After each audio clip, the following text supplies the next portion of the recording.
I was a young man, about 18 years old. I had a great experience in the military. Been in the military for a short period of time, and my most memorable experience was being selected for the Royal Guard for the Queen Mother, who toured Canada that year. And I remember being in Parliament Hill when Prime Minister Joe Clark was in office, and I remember being shoulder length away from him and standing in front of the Queen Mother within, her personal space, and her talking to me. And like, I was 18 years old, right off the prairies, and I got to meet the Queen Mother, and I got to go to this fancy embassy in Ottawa and stand beside gentlemen and officers, and I just like, wow, what an experience for an 18-year-old kid off the prairies to experience. It was like phenomenal.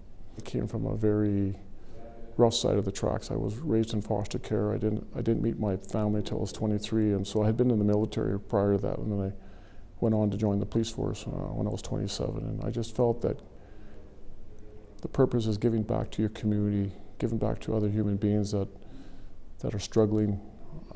My motivation in my life has been a lot different. I thought having a uniform, whether it had Canada on it or whether it had Regina Police Service on it, or any uniform that served a cause for our country and our fellow citizens, I just felt that was my motivation and drive in life. I just had a purpose that I wanted to give back. And it just brings a sense of pride in you.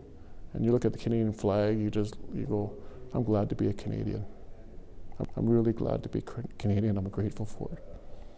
Well, I'm an executive member of the governors for the Saskatchewan South region, and so I basically volunteer myself for the cause for veterans. I was a veteran at one time, and I just felt that veterans need to be widely acknowledged and appreciated.